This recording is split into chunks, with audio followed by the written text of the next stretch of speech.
Sunt Dorin Boabeș și asculți Mind Architect Podcast, un proiect susținut de OTP Bank.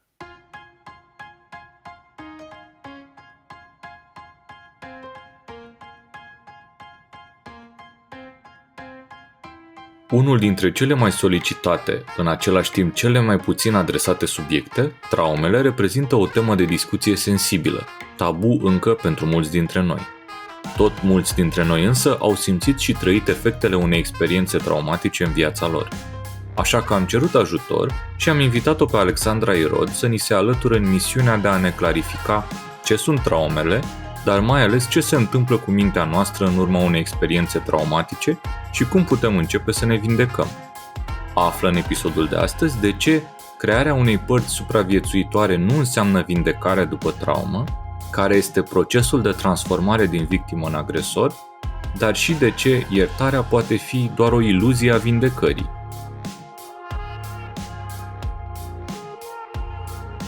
Noi trăim în cea mai pașnică, cea mai prosperă, cea mai longevivă și cea mai sănătoasă perioadă din istoria omenirii, în care, din păcate, rata de depresie și anxietate e la cote maxime, iar sinuciderile în rândul copiilor între 11 și 14 ani sunt la fel la cote maxime de când se măsoară asta. Și în episodul curent, chit că e o temă mai greu de digerat, poate nu e neapărat în spiritul celor pe care le-am mai povestit noi în podcast, am vrea să adresăm o temă foarte relevantă zilele astea, și anume traumele. Ca să adresăm tema asta, pentru că aveam nevoie și de ajutorul unui specialist care se luptă cu probleme de felul ăsta zi de zi, o avem alături de noi pe Alexandra, pe care o pup și o salut. Ce faci, iubita? Bine, dragilor, mulțumesc mult încă o dată pentru invitație. Și primul lucru pe care o să-l povestim în episodul curent este ce sunt traumele din perspectivă psihoterapeutică. Traumele psihice, așa cum sunt ele definite în literatura de specialitate în domeniul ăsta al psihotraumatologiei, este definită ca o experiență personală de splitare și vorbim imediat și ce înseamnă această splitare. Din cauza unor factori situaționali amenințători, care copleșesc posibilitățile personale de autoreglare și provoacă sentimente profunde de neputință, de teamă, de vulnerabilitate, fără protecție. Cu alte cuvinte, putem spune că trauma este o deconectare profundă de la propriul sine, o deconectare involuntară, dar necesară, atunci când trăim o amenințare în fața căreia ne simțim neputincioși, expuși și vulnerabili. Deconectarea asta este necesară pentru că în acel moment este imposibilă reglarea emoțională a persoanei și ceea ce ea trăiește este copleșitor. Aici aș vrea să fac doar o scurtă precizare că este o diferență între trauma psihică, practic ce se întâmplă în interiorul nostru, în interiorul psihicului nostru, și evenimentul traumatic, care este practic ceea ce ni s-a întâmplat. Evenimentul extern sau uneori un cumul de evenimente externe care ne afectează, cum ar fi catastrofe naturale, accidente, abuzuri, violență, conflicte frecvente între părinți când eram micuți, creșterea lângă un părinte sau părinți care suferă de dependențe, un diagnostic grav pe care îl primim, pierderea unei persoane foarte dragi de care suntem atașați emoțional, abandon, neglijență, toate lucrurile acestea sunt evenimente traumatice. Bun. Deci, eu cum aș vrea să interpretez asta, dragilor, pentru voi și din perspectivă neuroștiințifică, ar fi așa. Jung a avut o perspectivă foarte interesantă și anume, el spune așa că creșterea noastră psihologică are loc când eu nostru trăiește coliziuni cu mediul exterior. Adică eu, copiluț, nu știu, interacționez cu părinții și are loc o ciocnire în care eu vreau ceva și tata îmi spune, Paul, nu e voie. Jung spune așa că atâta timp cât coliziunile astea au o intensitate moderată, ele duc la creștere psihică. Adică, practic, eu nostru integrează diferite dimensiuni noi din interacțiune, din explorare, din coliziunile astea cu mediul și asta e un lucru sănătos. Momentul în care coliziunile astea sunt extrem de violente sau brutale, să spunem că eu am pus mâna pe ceva și tata m-a lovit, acolo Jung prezenta ideea asta drept că apare o înghețare sau o cristalizare a experienței ele. El îi spunea complex. În teoria psihanalitică o numea că apare un complex, care, neuroștiințific, înseamnă așa. Înseamnă o amintire implicită în memoria elefantului, în memoria sistemului limbic, care capătă rigiditate și al cărui rol e să ne învețe o strategie de supraviețuire pentru situații viitoare, de felul ăla. Adică, dacă eu, de exemplu, am crescut într-un mediu în care părinții mei erau agresivi și țipau unul la celălalt și eu am reușit să supraviețuiesc distresului, presiunii pe care am trăit-o, plecând din cameră sau făcându-mă invizibil, băgându-mă sub masă, nevorbind, pitindu-mă sub o păturică, cu strategiile mele de copil, elefantul, care învață prin repetiție și asociere, cristalizează strategia asta, o automatizează, o transformă în obicei. De natură că eu în situații în care apar conflicte, violență verbală sau orice formă de tensiune sau agresivitate, încep să trăiesc sentimentul și reflexul ăsta automat de a deveni invizibil. Și acum, ideea care e că treaba asta când eu eram copil era folositoare. Pe mine m-a ajutat strategia asta ca să supraviețuiesc copilăriei mele într-un mediu violent, doar că aceeași strategie, automatizarea asta pe care elefantul meu a făcut-o, și dragilor vă reamintesc că elefantul când automatizează ceva nu mai uită, când învață ceva prin repetiție și asociere nu mai uită, în viața mea de adult poate să mă încurce rău de tot. Cum? Păi, de pildă, în momentul în care am nevoie să port o discuție dificilă, potențial conflictuală cu cineva, dacă eu am rămas cu cristalizarea, cu complexul, cu linia asta de cod în memorie implicită, pot să observ că cum ridică interlocutorul meu tonul un pic sau devine mai combativ, cum eu încep să bat în retragere. Într-o relație de cuplu, când trăiesc ceva ce nu-mi convine, de exemplu, sau când încep să mă simt amenințat, eu zic, băi, eu nu mai pot să port conversația asta și plec din cameră sau trântesc ușa. Și strategia pe care a învățat-o elefantul meu în trecut, care a servit în contextul respectiv, în viața adultă, poate să ducă la blocaje semnificative. Alex, cum e văzută chestia asta din perspectiva psihotraumatologiei? Ideea asta de amintiri înghețate sau de linii de cod în memorie implicită, splitarea sau fragmentarea, cum are loc? Se leagă foarte bine, Paul, ce povestești tu cu ceea ce spune psihotraumatologia în ce privește urmările traumei, practic, care are loc în psihicul nostru și anume, exact cum spui și tu, apare această splitare, această fragmentare. Putem găsi sub mai multe denumiri, inclusiv clivaj psihic se mai numește. Și ce presupune este că într-o situație de traumă, mecanismul de supraviețuire esențial pentru noi este să ne disociem într-un mod generalizat de ceea ce trăim în momentul respectiv. Și asta presupune că în psihicul nostru are loc această splitare permanentă, în urma căreia vor rezulta practic 3 părți diferite. Partea sănătoasă, partea supraviețuitoare, exact strategiile pe care le-ai numit și tu, Paul, în exemplul tău, și partea traumatizată. Și acum vă spun un pic pe scurt despre fiecare dintre ele, pentru a putea să vedem apoi cum legăm cu mai multe exemple. În partea sănătoasă avem toate acele structuri psihice care continuă să funcționeze bine în pofida acelei experiențe traumatizante. Deci partea bună, să zic, că este aceea că, deși trăim aceste experiențe traumatice, psihicul nostru are resurse să păstreze și structuri sănătoase. Printre acestea se numără așa: capacitatea noastră de a ne regla prin gânduri, prin sentimente, prin diferite comportamente care să ne ajute și să ne aducă vitalitate, bucurie, sentimentul de bine, de împlinire. De asemenea, avem capacitatea de a empatiza autentic cu alți oameni, abilitatea de a fi în contact atât cu noi, dacă mă gândesc la nevoile mele, la ceea ce simt, la ce e important pentru mine, cât și abilitatea mea de a fi în contact cu celălalt.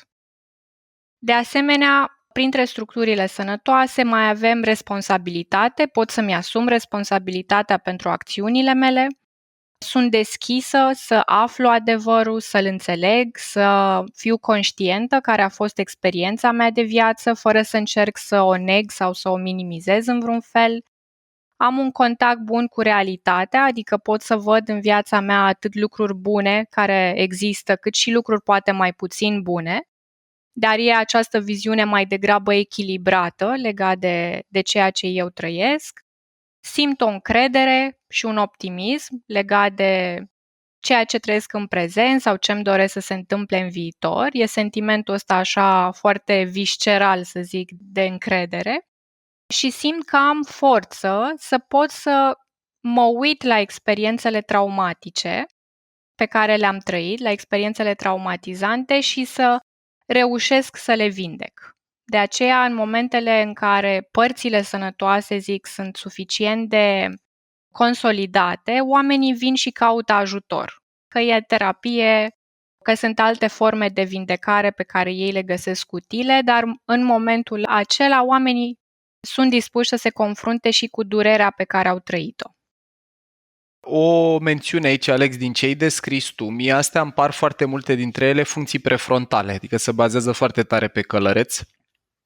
Autoanaliză, reflexie, capacitatea de a-ți asuma responsabilitatea și așa mai departe. Deci, practic, și când trăim o traumă, o parte din mintea noastră rămâne în continuare capabilă să folosească de resursele cortexului prefrontal. Deci partea asta sănătoasă e foarte mult condusă de călăreț. Exact. Bun. Apoi, avem partea supraviețuitoare. Practic, efortul de a ne asigura propria supraviețuire este una dintre condițiile noastre fundamentale și ale oricărei ființe umane. De aceea, orice formă de traumă conduce la strategii proprii de supraviețuire, care, exact cum spuneai și tu, Paul, mai devreme, acestea sunt foarte utile și benefice la momentul traumei, pentru că, așa cum le spune și numele, ele ne ajută să supraviețuim și este modalitatea psihicului nostru de a se proteja de o durere mai mare decât putem suporta la acel moment. Printre aceste strategii de supraviețuire o să enumăr doar câteva pe care le-am întâlnit mai des în lucru terapeutic cu clienții mei și anume: fie să nege că au trăit acele lucruri sau să încerce să le minimizeze. Desigur, e o încercare inconștientă, nu e ceva ce fac premeditat. Asta e important să știm despre strategiile de supraviețuire, e că ele se întâmplă la nivel inconștient. Elefantul, care spune nu a fost ceva grav, alți copii treceau prin lucruri și mai grave. Sau să pretindă că totul este bine și, practic, pozitivismul ăsta dus la extrem, în care, indiferent ce mi se întâmplă, aleg să văd partea pozitivă a paharului, dar asta nu dintr-o încredere sau un optimism, cum spuneam mai devreme, care e legat de partea sănătoasă, ci ca o negare a părții, să zic, dificile sau dureroase pe care o văd prezentă în viața mea, dar nu pot să mă uit la ea. Și atunci aleg să mă uit doar la ce merge bine. La fel, să considere că problema, spre exemplu, în viața lor este mereu la ceilalți. Eu n-am nicio vină, el este greșit sau el a greșit. Să nu-și amintească ce li s-a întâmplat și să nici nu încerce să acceseze acele experiențe dificile. Practic să evite orice ar putea să trezească amintiri neplăcute sau dureroase. Să-și distragă atenția de la propria persoană și să se ocupe mai mult de ceilalți decât de sine. Cum e partea asta, spre exemplu, am văzut zilele trecute câteva episoade din noul sezon The Crown și e acolo ilustrată prințesa Diana, care exact partea asta de supraviețuire o văd foarte prezentă la ea, de martirizare, în care devin practic acolo pentru ceilalți și încerc să îi ajut pe ceilalți cu orice preț, fără să-mi dau seama că în primul rând eu am nevoie de ajutor și să pun mereu nevoile celuilalt pe primul loc. Și asta deci care parte e? Asta este parte supraviețuitoare în care nu mă conectez la mine pentru că e foarte dureros ce se petrece în mine și atunci aleg să fiu mult mai atentă la cei din jurul meu. E o strategie, să zic așa, pe care de multe ori rolul de salvator o presupune, acela în care eu mă duc și îi salvez pe ceilalți, fără să-mi dau seama că de fapt e multă durere în interiorul meu. La fel, o altă strategie este să ignore simptome și să nu le recunoască sau să nu le accepte ca urmare ale unor traume, spre exemplu, simptome fizice sau de durere, de semnale ale corpului, că se află sub un stres major, pe care le trecem deseori cu vederea până când stările se înrăutățesc sau mai rău când deja devenim aproape nefuncționali. Și asta e o urmare tocmai a deconectării de la sine, de la propriile nevoi, de la propriile emoții și senzații corporale. Pe scurt, așa asta să zic că ar fi câteva strategii supraviețuitoare mai frecvente. Și acum să ilustrăm și partea asta traumatizată, care este a treia parte și anume acele structuri psihice care păstrează amintirea despre traumă. Adică, în aceste structuri psihice sunt stocate trăirile, emoțiile, senzațiile, reacțiile și comportamentele de la vârsta la care s-a produs trauma. Deci, practic, partea asta traumatizată rămâne blocată, înghețată, cum spuneai și tu, Paul, la vârsta la care s-a produs acea traumă. Ea este prinsă în experiența traumatizantă și se poate declanșa imprevizibil și instantaneu. Spre exemplu, un miros sau o imagine sau un sunet pot fi suficiente pentru a reactiva într-un mod foarte intens în corp și în psihicul nostru părțile astea traumatice pe care noi am încercat inconștient să le înconjurăm de tot felul de ziduri și de strategii, sperând că nu vor ieși niciodată la suprafață. Deci, practic, partea sănătoasă e condusă puternic de cortexul nostru prefrontal, care ne poate ajuta și în procesul de vindecare. E principala noastră resursă. De asta, dragilor, tot ce am vorbit în episoadele sau în produsele din mindarchitect.ro despre neurobiologia stresului e foarte relevant aici, că cu cât îți întărești partea asta din creier, cu cât o ții activă mai mult, cu atât ai mai multe resurse să lucrezi cu potențialele traume pe care le-am avea. După care, partea traumatizată sunt amintirile astea implicite, înghețate, de care vorbim, care sunt în memorie implicită, în memoria elefantului. Și partea supraviețuitoare e obiceiul, automatismul sau strategia pe care elefantul a învățat-o ca să protejeze partea traumatizată, ca să nu intre în contact cu emoțiile de acolo. Corect? Exact. Super. Ia să vedem dacă avem și un exemplu. Vin și eu cu o situație personală.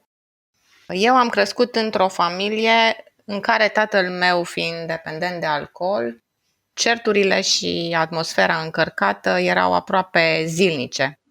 Cumva eram scutul dintre ei. Și la vârsta de 18 ani, când am plecat de acasă la facultate în Timișoara, cumva am știut că nu mă mai întorc în mediul familial, în mediul de acasă.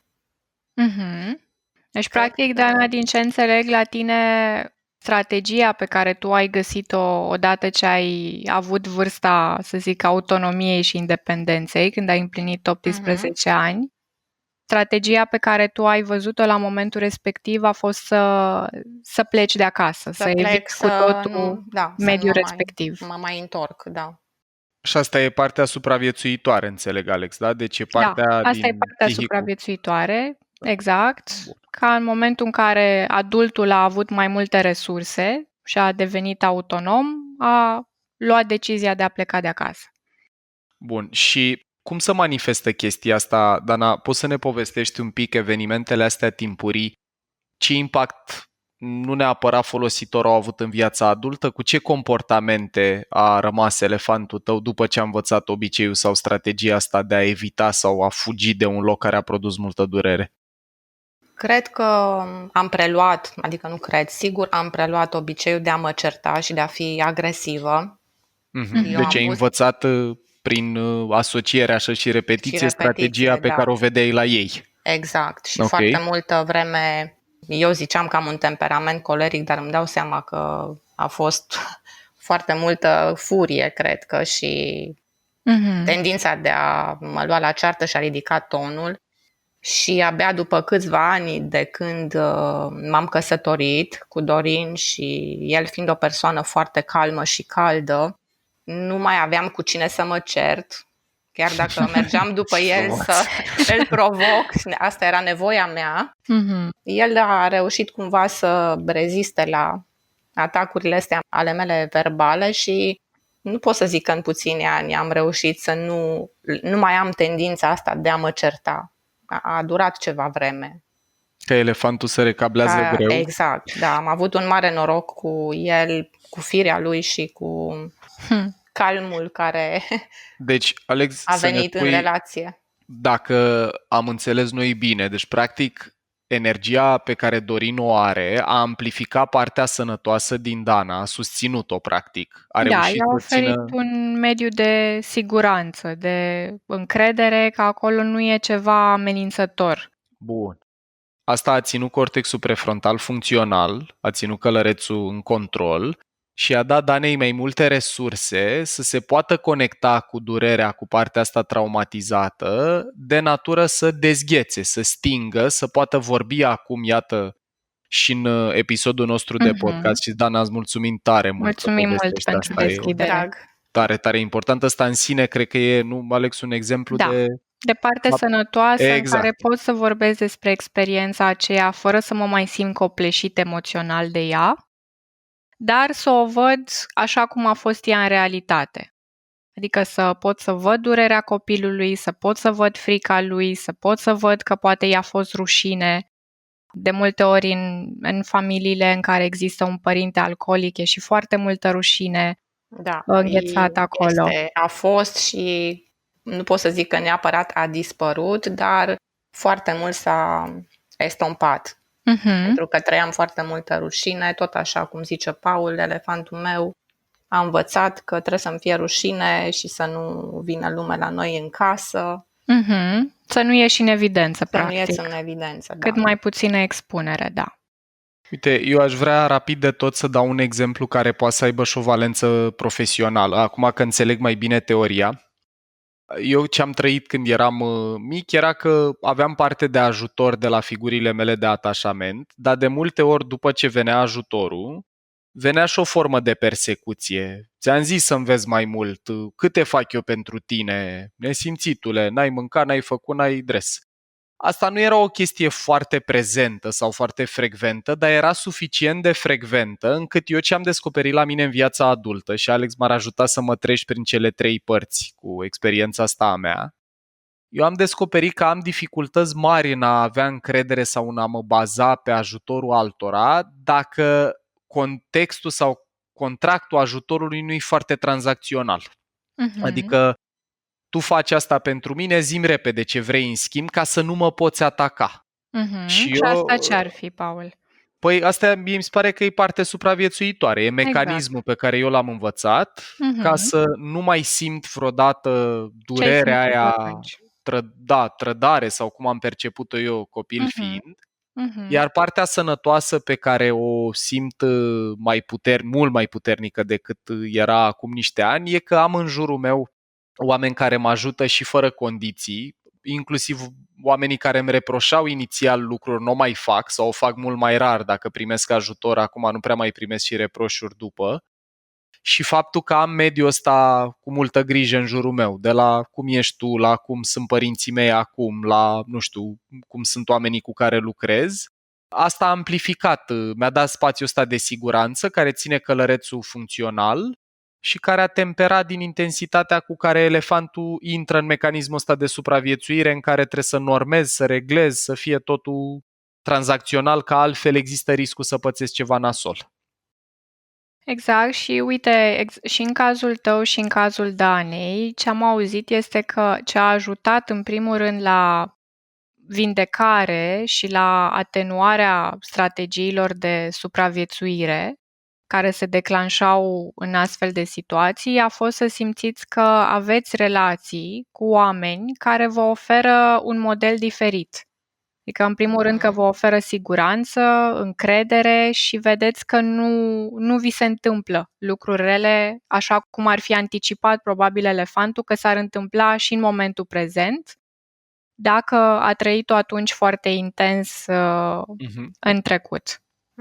Ce vreau să știe oamenii care ne ascultă, dragilor, deci procesul ăsta de vindecare interior e un proces de foarte lungă durată. Eu, cu toate lucrurile Este. pe care le povestim în podcast de mai bine de un an, în continuare am reflexe de felul ăsta, adică când elefantul preia controlul, e destul cortizol, mă simt destul de amenințat, derapez în obiceiul ăsta al părții supraviețuitoare, să zic n-am nevoie, fac singur, nu mă pot baza pe nimeni și așa mai departe. Dar e despre a avea răbdare cu noi și despre a face pași încet, dar siguri, într-un mediu din ăsta de siguranță și cu oameni care reușesc să îți arate că se poate și altfel, pentru că elefantul învață doar prin repetiție și asociere. Deci traumele se vindecă trăind experiențe, nu vorbind despre experiențe strict. Ajută și vorbirea la partea de integrare, dar ce înseamnă efectiv însănătoșirea asta reală? Înseamnă în primul rând să recunoaștem și să admitem adevărul experienței noastre, să recunoaștem faptele și dovezile de agresiune dacă ele au existat în familia noastră, fără să încercăm să căutăm în primul rând justificări părinților, ci să fim mult mai atenți la noi și la ce am trăit noi în momentul acela. Pentru că nu este o experiență despre părinți sau despre a da vina pe părinți, este o experiență în care eu încerc să-mi dau seama ce am trăit în momentul respectiv, ce fel de emoții au rămas acolo neprocesate pentru că au fost mult prea dureroase și copleșitoare. Și la fel, procesul ăsta de vindecare presupune, cum spui și tu, Paul, experiența, adică să trăiesc experiența, însemnând să pot să mă conectez la acele trăiri traumatice pe care la momentul respectiv am avut nevoie să le suprim. Deci să reactivez circuitele astea de memorie implicită, să resimt emoțiile alea oribile de atunci sau dificile, dar cu resursele de adult, Cu în care eu am resursele mai de multă adult. putere. Exact, și Bun. asta să se întâmple treptat, gradual, exact cum zici, este un proces de durată, nu intră nimeni deodată în experiența aia cu totul, ci lucrurile se întâmplă într-un mod foarte lent, astfel încât să nu riscăm o retraumatizare și ușor, ușor persoana începe să trăiască compasiune față de copil, începe să trăiască compasiune față de ea adult, începe să fie din ce în ce mai atentă la propriile nevoi și nu la nevoile celor din jurul ei, e capabilă să recunoască, exact cum spuneai și tu mai devreme, chiar dacă încă mai sunt active niște circuite vechi, e o capacitate mult mai bună de a le observa și poate chiar de a încerca în unele momente să acționezi conștient diferit. Alex, îți mulțumim tare, tare mult că mi-ai adus un pic de lumină pentru călărețul nostru în ceea ce privește trăirile astea dificile ale elefantului. Cu mare drag. Dragilor, principala idee cu care m-aș bucura să rămâneți după episodul ăsta e că traumele sunt ceva real, sunt printre noi, nu trebuie să ai experiențe oribile în copilărie ca să existe cristalizările sau blocajele astea în memoria implicită a elefantului și că principalul lucru care le poate dezgheța și vindeca e ca în viața adultă, când simțiți că aveți resursele, fie într-un cadru terapeutic, fie într-un proces de cunoaștere de sine sau dezvoltare personală de orice fel ar fi, să le vizităm și cu blândețe să-i arătăm elefantului că ce am învățat când era pui și când eram și noi pui, nu este singura opțiune de supraviețuire. Uite, în încheiere aș vrea doar așa să dau un exemplu care s-ar putea să rezoneze cu mulți dintre noi. Un exemplu din ăsta de splitare este ce vedem în Lord of the Rings cu Gollum sau Smeagol, cu vietatea care căuta tot timpul inelul. Și acolo vedem că partea sănătoasă e partea care încă mai e capabilă de compasiune și ajutor, ce vedem în relație cu Frodo și cu Sam în filmul 2. Partea supraviețuitoare care e, Alex? Aia care caută tot timpul Gollum. inelul, nu? Mhm. Gollum, exact, că se Exact. și cheamă altfel. Smeagol e partea sănătoasă, Gollum Da. e partea supraviețuitoare. În Gollum e și parte traumatizată și Exact. parte sănătoasă și în Gollum vedem mai mult partea asta supraviețuitoare cu mențiunea că splitarea în cazul acestui personaj a fost făcută din poziția lui de agresor. Deci inclusiv agresorul în momentul în care săvârșește fapta, răul asupra altei persoane, inclusiv în el are loc această splitare. Și asta se poate vedea și în Gollum. Deci, dragilor, ultimul nostru gând este să îmbrățișăm Gollum-ul din noi în cazul în care există și cu iubire, cu blândețe și cu resursele de adult să-l retransformăm în Smeagol. Vă mulțumim tare mult că ne-ați ascultat și sperăm să vă fie bine. Ai ascultat un episod din podcastul Mind Architect al lui Paul Olteanu și al invitaților săi, Dorin, Dana și Luciana. Dacă ți-a plăcut acest episod și îți dorești să afli mai multe, te invităm să descoperi pe mindarchitect.ro un ecosistem de învățare creat special pentru cei care vor să facă neuroștiința și psihologia parte din viața lor de zi cu zi. Podcastul Mind Architect poate fi ascultat în continuare gratuit pe rețele de podcasting precum Spotify sau Apple Podcasts, pe canalul de YouTube Mind Architect sau pe mindarchitect.ro. Și dacă ai în preajma ta alte persoane care crezi că ar avea de câștigat din genul acesta de cunoaștere, ne-am bucurat tare să le dai și lor un share. La episoadele de podcast contribuie cu vocea sa și Vlad Bogos.